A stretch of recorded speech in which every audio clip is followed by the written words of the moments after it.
If you're running a business, a team, or even your own career, you've probably been told you need a strategy. So you sit down, you brainstorm, you write something down. You might even call it a strategic plan. But then months go by, and that plan, it sits in a drawer, or it becomes a source of frustration. You're hitting small targets, but the big picture isn't changing. You're working harder than ever, but you don't feel like you're winning. You feel like you're just managing chaos. What's going on? According to Richard Rumelt, one of the world's foremost authorities on strategy, the problem is that most of what we call strategy is actually bad strategy. It's not a plan, it's a performance. It's not a blueprint, it's a wish list. And it's costing you time, money, and, most importantly, your potential impact. Today, we're not doing a simple book summary. We're going deep into good strategy, bad strategy. We're going to dissect exactly what makes a strategy fail, understand the anatomy of a winning strategy. Hi, I am Mrs. Deer, your guide to business wisdom. I'm going to give you a step-by-step process to tear down your old plan and rebuild it on a foundation that actually works. This is for every founder, leader, and decision maker who's tired of plans that don't deliver. Stick with me for this video. It might change how you think about your business forever. Part 1. The Grand Illusion. Why bad strategy is everywhere. Let's start by shattering the illusion. Bad strategy isn't rare. It's the norm. It's in boardrooms, startup decks, and annual reports everywhere. And it's popular because, in a strange way, it's easy and it feels good. Rumelt gives us 4 clear hallmarks. Let's diagnose them one by one. 1. Fluff, the language of avoidance. Fluff is the use of abstract language to mask a lack of substance. The leader might say it's proactively leveraging our core competencies to drive synergistic value in a disruptive ecosystem. What does that mean?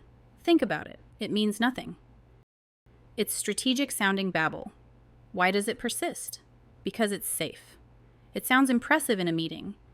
It's hard to argue against because it's vague, and it protects the speaker from being wrong about anything specific. 2. The failure to face the challenge. At its heart, strategy is problem-solving. Therefore, a real strategy must begin with a clear diagnosis of the central challenge. Bad strategy skips this step entirely. It jumps straight to goals and actions without ever naming the disease. Imagine a doctor saying, "Your prescription is to get healthier," without diagnosing whether you have an infection, a broken bone, or a nutritional deficiency. That's what most business plans do. They say, grow revenue without diagnosing why revenue is stagnant. Is it the product, the market, the sales process? If you don't name it, you can't defeat it. 3. Mistaking goals for strategy. We will achieve 50% growth. We will become the market leader. We will expand into Europe. These are goals. They are destinations. A strategy is the route. More specifically, it's the route you choose given the specific obstacles, the storms, the altitude that you know stand in your way. A goal is an outcome. A strategy is a logic.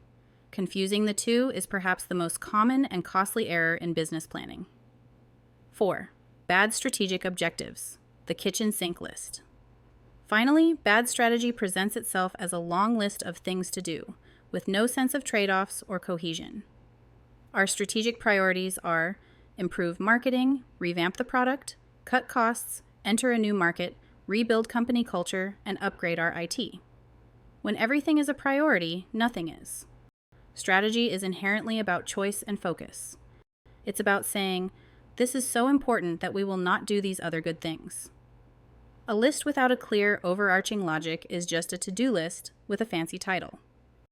Look at your last strategic plan. Does it have any of these 4 traits? If so, welcome to the club. Now, let's build something better. Part 2. The Kernel, the anatomy of a powerful strategy.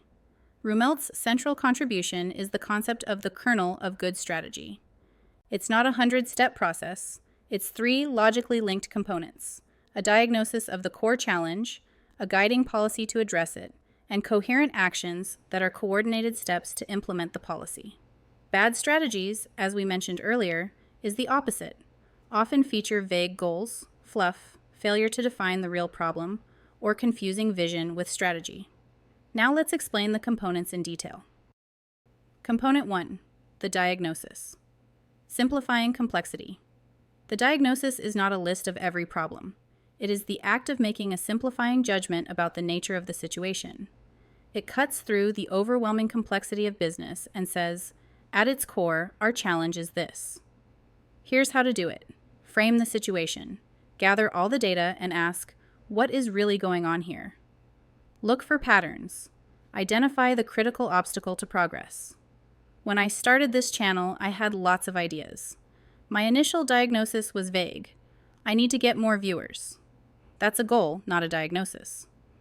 The real diagnosis came later. The market for book summaries is crowded with reviewers, but empty of guides who show how to implement the ideas systematically. That shifted everything. Gut example, a SaaS company's growth stalls. Is the problem pricing, competition, product quality? A deep diagnosis might reveal, our free tier is so good that it satisfies the core need of 80% of potential users, destroying our conversion to paid. That's a specific, actionable challenge. Component 2, the guiding policy, creating a rule to win. Once you know the obstacle, how will you tackle it? The guiding policy is your overall approach. Crucially, it is a policy, not a goal. It creates a constraint or a rule that channels action. It's not become the leader in customer satisfaction. The goal. It is, we will resolve all customer support tickets within 1 hour, even if it requires overstaffing. The policy. The power of a guiding policy is that it makes decisions easier. It acts as a filter.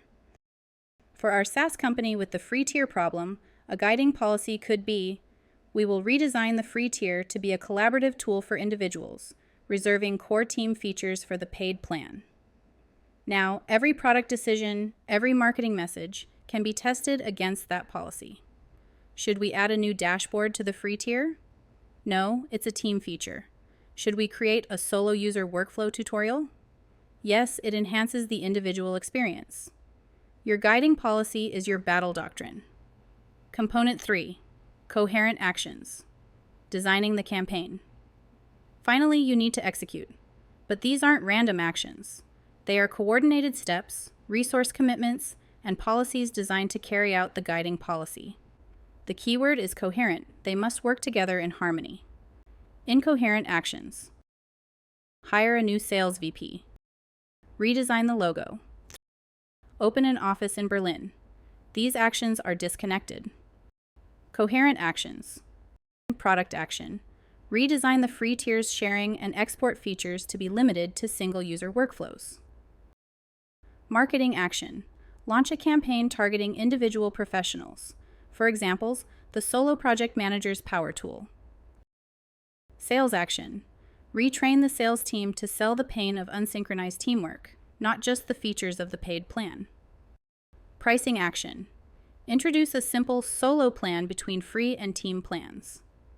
See the coherence? Every action flows from the guiding policy and attacks the same diagnosis from a different angle. They reinforce each other. The product change enables the marketing message, which sets up the sales conversation, which is supported by the pricing. This is strategy as design, not as a wish list. So the kernel is a logical chain.